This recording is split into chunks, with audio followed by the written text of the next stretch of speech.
इनके पास में आई कि आप ऐसे बिल्कुल शांत मुद्रा में काहे बैठे और क्या कर रहे हैं, क्या साधन कर रहे हैं। तो वो कह रहे हम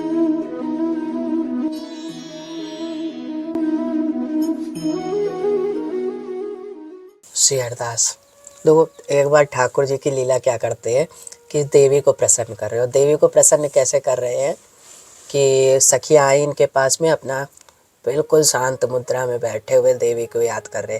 तो सखिया आती है, पूछती है कि ये लाला तू या का कर रो है, मतलब ब्रज भाषा में बोले लाला तू ईद को का कर रो है, और तू चल तो को रास नहीं करनो है, तो को बंसी बजा को मोको अति प्रिय लगे है जितनी सखिया। तो सखियों से कह रहे नहीं मैं देवी को प्रसन्न कर रहा हूँ। तो सखियाँ बोल रही है कि देवी को तू काहे के लिए प्रसन्न कर रहा है, का बात है, कहन मोको देवी से कछु चाहिए या लिए मैं देवी को प्रसन्न कर रहा हूँ। अब देखो कितनी प्यारी लीला कर रहे हैं ठाकुर जी। अब ये कह रहे सही बता, सखिया बोली सही बता, सच में तू देवी को ऐसे देवी को प्रसन्न करने के लिए उद्यम हो रहा है। कह रहे हाँ। अब भैया सखिया परेशान है कि भैया अगर ये समाधि में चले जाएंगे तो कैसे काम चलेगा हमारा, हम कैसे बैठे हुए थे नेत्र बंद। हाँ नेत्र बंद करके सखिया वहीं खड़ी। तो सखिया सब फिर जाती हैं श्री जी के पास में कि श्री जी ठाकुर जी तो समाधि में जा रहे हैं और वो कोई सखी को प्रसन्न कर रहे हैं, देवी को प्रसन्न कर रहे हो, कैसे काम चलेगा हमारा, हमको वंशी वादन प्रिय है, हमको ये सब में आनंद आता है, और फिर तुम चलो तुम कुछ करो। तो अब लीला भी कर रही ना श्री जी भी क्या करे, तो जाने दो, ये तो उनकी लीला है, ये उनकी लीला वो जाने, हमसे क्या लेना देना। अब श्री जी भी ये बोल रही है कि हमसे क्या लेना देना। अब श्री जी समझ रही हैं लेकिन जाने का मन है, लेकिन अब थोड़ा तो सखियों को कहना ही है कि अगर मैं डायरेक्ट चली जाऊंगी तो दिक्कत हो जाएगी ना। तो श्री जी कह रही करने दो, ये तो उनका है, तो हो सकता है योग साधना कर रहे हो, कुछ उनको अपना पर्सनल काम होगा या कोई चीज़ होगी तो इसीलिए वो साधना कर रहे हैं ठाकुर जी। कहना अच्छा कह नहीं चलिए बस प्लीज़ चलिए, कोई बड़ा जल्द ज़्यादा दिक्कत हो जाएगी, अगर ठाकुर जी बंसी नहीं सुनाएंगे तो हमको आनंद नहीं आएगा। कहना अच्छा ठीक है चलते। तो ठाकुर श्री जी इतनी देर में वहाँ पे पहुँचती है। अब उनसे बोलती कि हाँ जी बताओ क्या लीला है। तो ठाकुर जी आंख बंद करके पूछे। अच्छा मेन उद्यम क्या था इनका कि ठाकुर जी श्री जी को तो अपने पास में ही बुलाना था, लेकिन उससे पहले ये देवी को प्रसन्न कर चुके थे। देवी एक और देवी थी, जब ये आई है ना तो इनके स्वरूप से एक देवी प्रकट हुई। अब जब इनको प्रसन्न किया ना तो इनसे मांग क्या रहे हैं, देखो कितनी प्यारी। हे किशोरी देखो मुझे आपसे कुछ नहीं चाहिए, अपने लिए नहीं मांग रहे, क्या कह रहे मुझे आपसे कुछ नहीं चाहिए, मैं बस इतना चाहता हूँ कि जो हमारी किशोरी जी है ना बहुत सुकोमल है, बहुत प्यारी है उन पे जो ये साड़ी का भार है मुझसे सहन नहीं होता। एक तो उनके इतने कोमल कोमल वो सब है, और ऊपर से ये इतनी भारी साड़ी पहनती हैं कुछ कहने को नहीं है। उनको कष्ट नहीं होता होगा, हालांकि ये मेरे लिए ही पहनती है, जानती है कि मुझसे मिलना है, मुझसे सब चीज़ करना है। ये वस्त्र भी ना धारण करे, ये वस्त्र भी ना धारण करे अगर मैं ना कहूँ, मुझसे मिलने के लिए, मुझे सुख प्रदान करने के लिए ये लीलाएं करती हैं, तभी ये वस्त्र पहनती हैं। दूसरा इनका श्रृंगार देखो, कान के कुंडल देखो हैं, गले का हार देखो, सब चीज़ कितने भारी भारी है, इनके सुकोमल पूरे अंग है, और उसी पे ये पायल पहन रही है, सब चीज़ पहन रही है। इनको कष्ट नहीं होता होगा, इनको तो हमसे ज़्यादा कष्ट होता होगा। तो हम इतना चाहते हैं कि जो श्री जी की साड़ी है उसमें भी मेरा निवास हो। अब तो सबसे पहले तो वो कहती क्या है, जो देवी है, देवी कहती है कि ठाकुर जी आप भी तो सबसे बड़े कोमल हैं।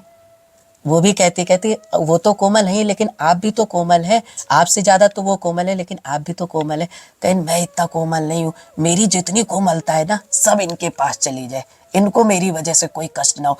ये जो हार पहनती हैं इसमें भी मेरा वास हो जाए, जिससे इनके गले में कोई तकलीफ ना हो, मेरे पास भी जितना भी दर्द हो सब मेरे पे।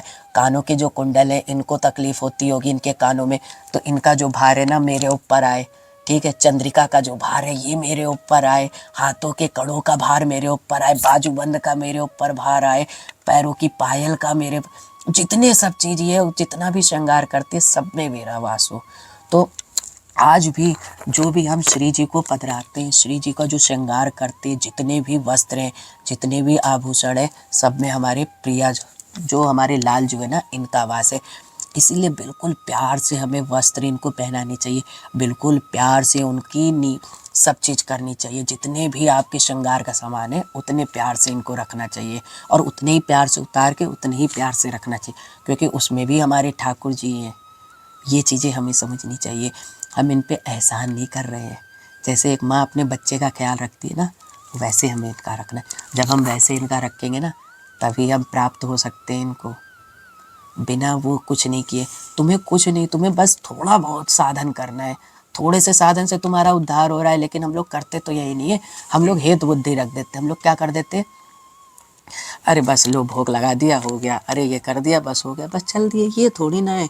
ठाकुर जी प्रेम के भूखे। प्रेम से तुम चिन्नौरी भी पवाओगे तो चिन्नौरी में भी प्रसन्न हो जाएंगे, लेकिन प्रेम तो करो ना।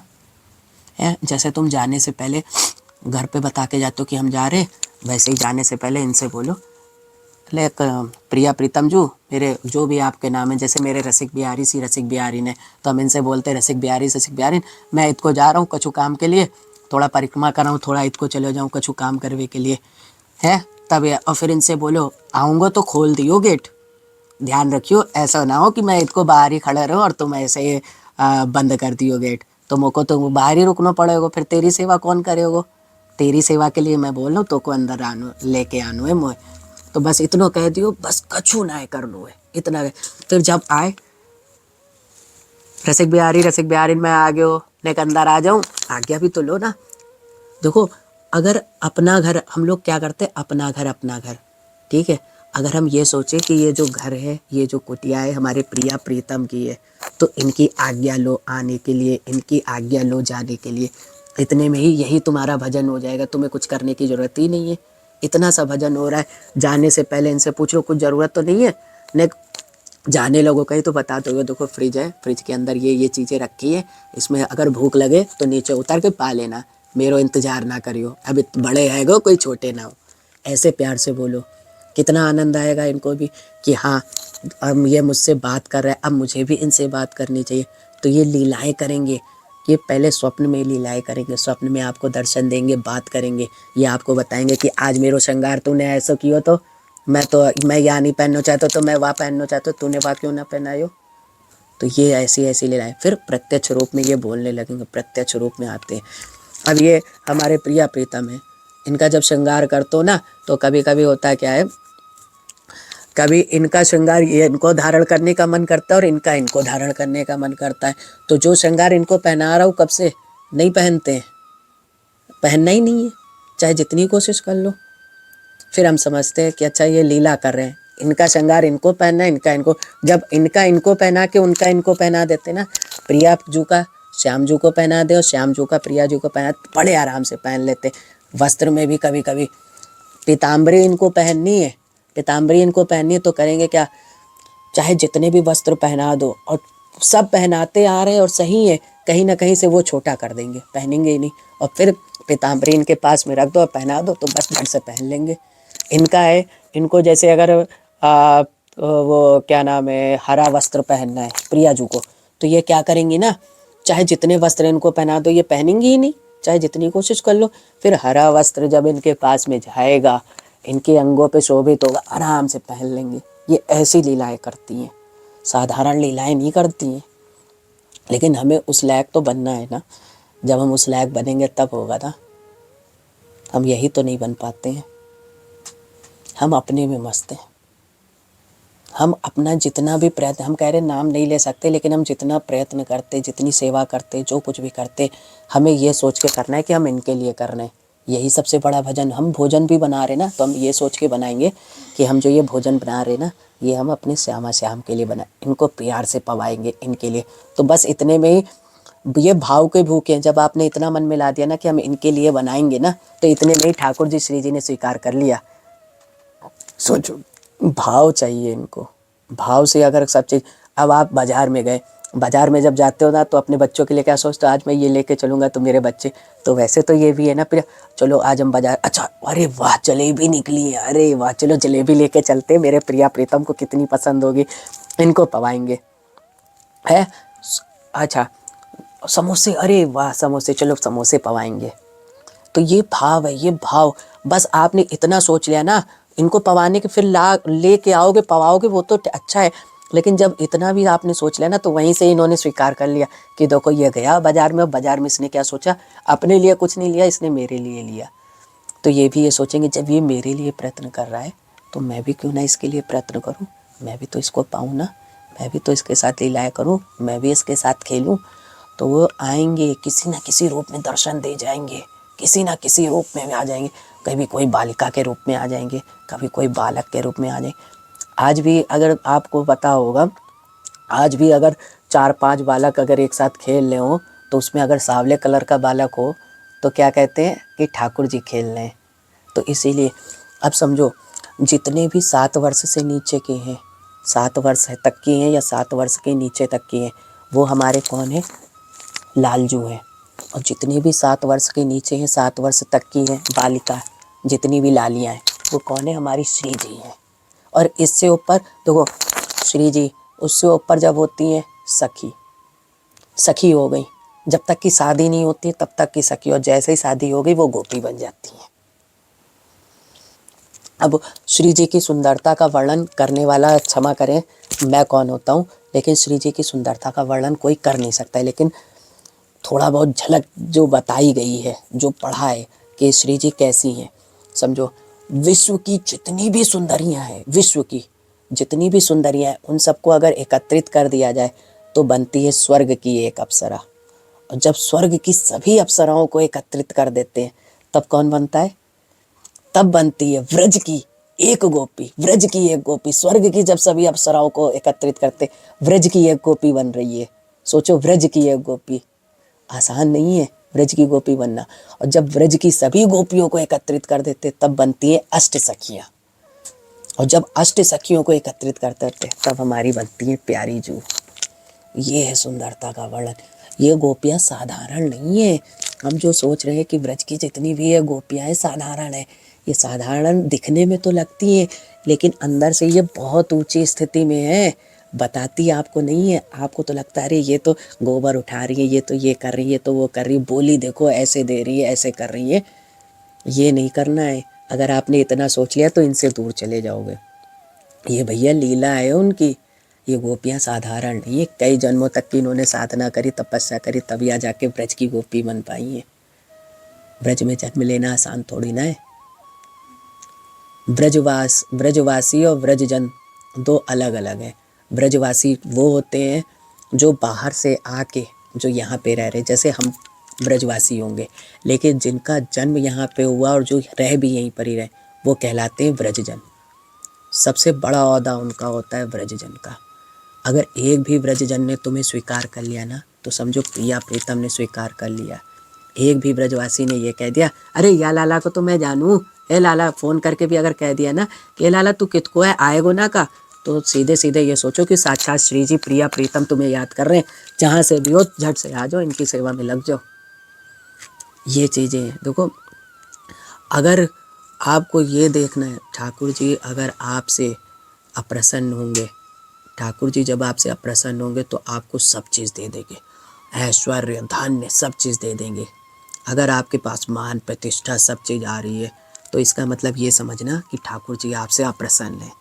और अगर ठाकुर जी आपको अपना बनाएंगे तो आपसे सब छीन लेंगे कि कोई काम आपका नहीं बनेगा, कोई कुछ नहीं होगा, कोई कुछ नहीं होगा। क्योंकि वो ठाकुर जी आपको संसार के से उदासीन करते हैं कि संसार की तरफ आपको अब नहीं जाना है। अब आप समझो कि आपका जो जन्म हुआ है वो हमारे लिए हुआ है। देखो, लाखों करोड़ों करोड़ों में से लाख लोग भक्ति करते हैं, लाख लोग भक्ति करते हैं। लाख में से इनको प्राप्त कौन कर पाता है? सिर्फ ज़्यादा से ज़्यादा 2 या 3, इनसे ज़्यादा नहीं। क्योंकि हम बीच में ही भटक जाते हैं।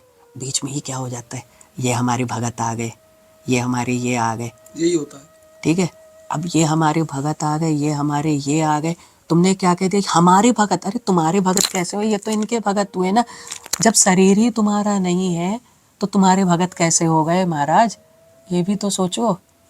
जब शरीर हमारा हो तब शरीर तो इनका है ना। तो हम ये कहें कि ये देखो श्री जी के भगत आ गए, कितनी प्यारी बात है, श्री जी के भगत आ गए।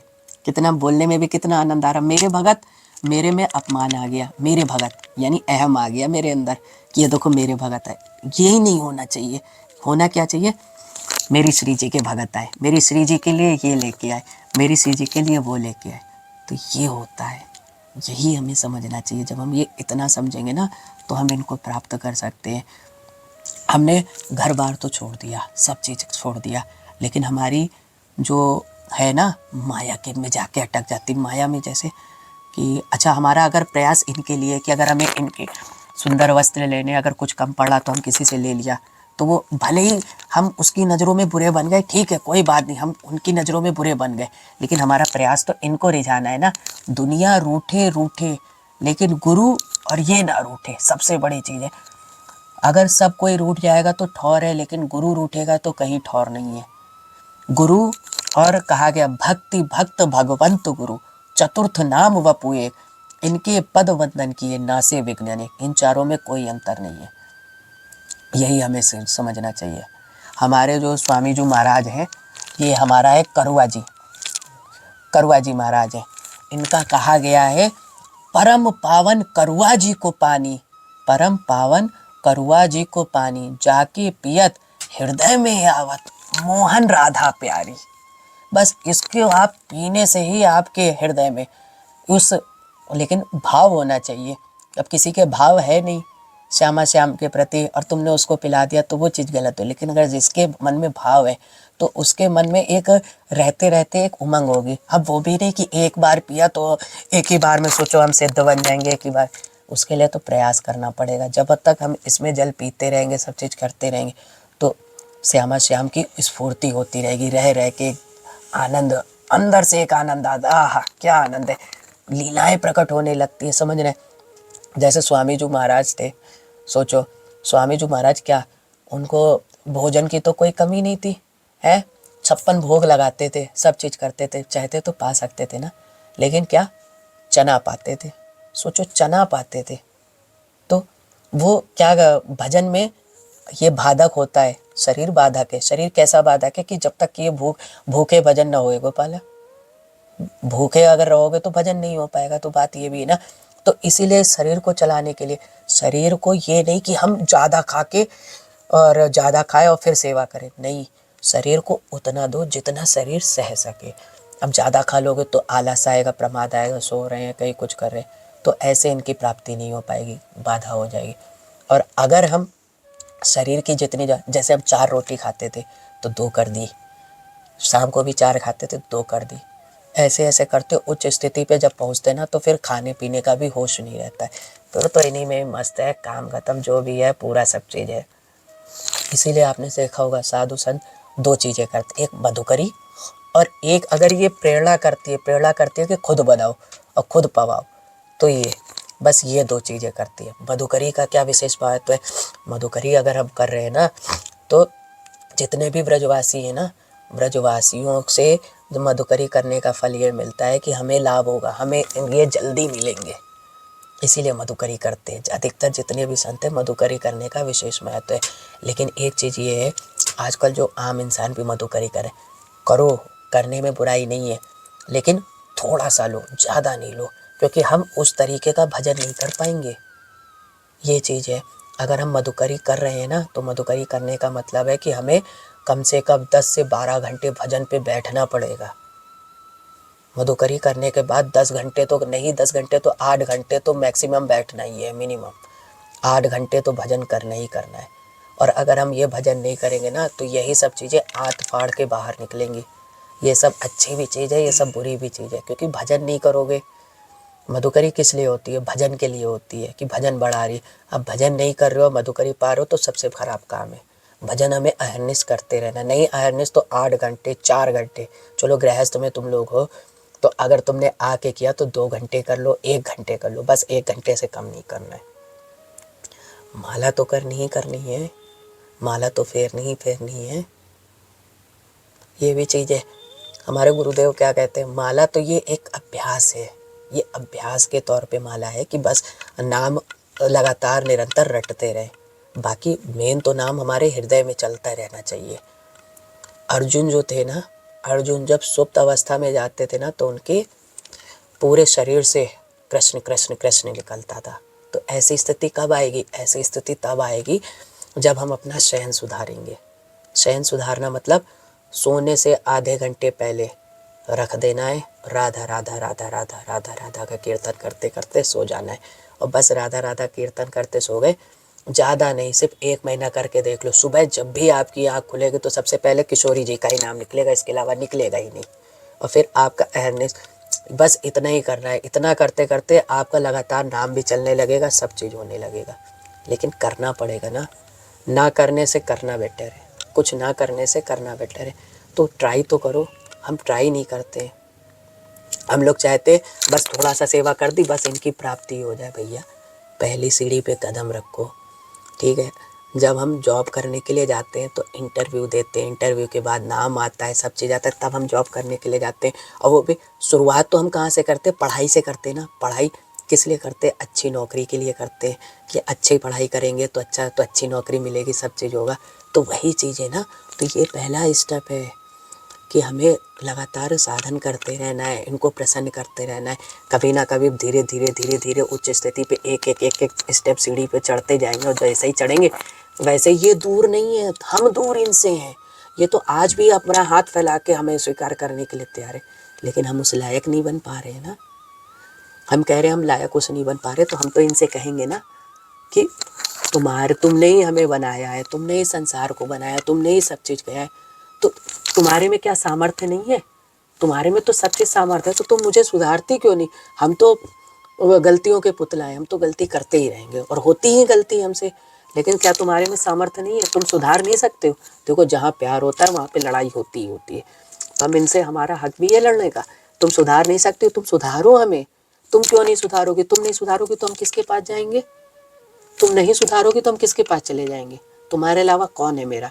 तुम्हारे लिए ही हमने सब कुछ छोड़ा है, तुम्हारे लिए ही हम आए हैं, और तुम ही नहीं हमको सुधारोगे तो कौन सुधारेगा? तो ये फिर लीलाएं करती हैं, ये खुद नहीं बोलती हैं, किसी साधु को भेजती हैं, किसी संत को भेजती हैं, किसी ऐसे को भेज देती हैं कि हाँ अब ये इसको ऐसे ऐसे बताओ और ये ऐसे चलने पे लग जाए। जब आप इस मार्ग पे निकलते हो तो जब आप भटकने लगते हो ना, तो श्री जी किसी न किसी रूप में आ जाती हैं, किसी न किसी वाणी के रूप में आके उनके वाणी पे बैठ जाती है मुंह में कि वो ऐसे ऐसे बोल के इसको बताओ। तो ये चीज़ है। तो अगर आप इनके भरोसे आए हो ना, तो ये कभी आपको भटकने दें, किसी न किसी रूप में आपको बताती रहेंगी। अगर ये कृपा कर रहे हैं तो समझो साधु संत की सेवा हो रही है, साधु संत की कृपा हो रही। साधु संत अगर आपके जीवन में आ रहे हैं, उनका उपदेश मिल रहा है, तो समझो इनकी साक्षात कृपा है। और अगर साधु संत से आपकी सेवा में मन नहीं लग रहा है, उनसे दूर जा रहे हैं, तो इसका मतलब इनकी कृपा नहीं है। ये चीज़ हमें समझना है। इतना छोटा सा काम है, बाकी कुछ नहीं। जितना हो सके अहरनिश नाम नहीं ले सकते, थोड़ा बहुत तो नाम ही ले सकते हैं। इतना भी नाम ले लो बेड़ा पार हो जाएगा। बस यही तो हम नहीं समझ पाते। मौन कर दिया आपने आज। मैं इतने क्वेश्चन करता हूँ संतों से जाके, कभी आपने मेरा वीडियो देखा हो तो बहुत सारे क्वेश्चन करता हूँ, आज कोई क्वेश्चन नहीं किया आपसे। देखो एक बात तो हमेशा ध्यान रखना, क्वेश्चन क्या है, जब मन अशांत होता है ना, जब मन अशांत होता है संदेह और सवाल निकलते हैं, तब संदेह और सवाल निकलते हैं। और जहाँ पे मन को शांति मिल जाती है ना, वहाँ पे कोई सवाल नहीं होता है। तो ये चीज़ें हमें मन को शांत रखना है ना। हम जब बेचैनी काहे के लिए, बेचैनी जो हो रही है ना, इनके लिए लेके आओ ना ये चीज़ें। और संतों से प्रश्न पूछने का मतलब क्या है कि जब पहले संतों की दशा समझो कि संत किस भाव में है, किस भावावेश में है। फिर उनसे विनम्र निवेदन करो कि महाराज जी आपसे मैं आपके चरणों में एक विनम्र निवेदन है, क्या मैं आपसे ये थोड़ा प्रश्न जो उठाए मैं पूछ सकता हूँ? जब वो कहे हाँ तब करो, ऐसे नहीं कि डायरेक्ट सीधे प्रश्न, उनसे निवेदन करना चाहिए। मैं निवेदन नहीं करता हूँ, मर्यादा में रह के बात करता हूँ। नहीं वो तो मैंने देखा है, वो तो पूरा सब चीज़ देखा है। लेकिन एक मैं नियम बता रहा हूँ कि संतों के पास जाने का ये नियम है, उनकी दशा को समझना चाहिए, उनकी दशा को जानना चाहिए। और जब तक कि अगर वो मौन है तो मौन का ही भी आनंद लेना चाहिए। अगर हाँ अगर मौन है तो समझो मौन में भी उनका कुछ लीला चल रही है, कुछ आनंद आ रहा है। हाँ जब मौन से उठ गए तब हमें उनसे प्रश्न करना चाहिए। मैं आपसे बोला नहीं, प्रणाम किया, सिर्फ शांत बैठ गया। तो वही चीज़ है, यही चीज़ तो सबसे, देखो भक्त की पहचान क्या है, भक्त की यही है कि हमारी वजह से किसी को कष्ट ना हो। ना मैं भक्त नहीं हूँ, परंतु ये ख्याल रहता है कि हम अगर अच्छा कार्य ना कर सके तो कम से कम हमें बुरा भी अपराध भी नहीं करना चाहिए। ठीक है महाराज जी, नहीं बोलूँगा, वीडियो भी लंबा हो रहा है ज़्यादा हमारा। ठीक है महाराज जी, और प्रणाम आपके चरणों में। ठीक है महाराज, राधे जय श्याम। हरि सिया। जय हो जय हो महाराज जी, कृपा करो कृपा करो। कृपा आप मुँह पे करो ना ना ना ना, बस। राधे श्याम। कुंज बिहारी सिया दास।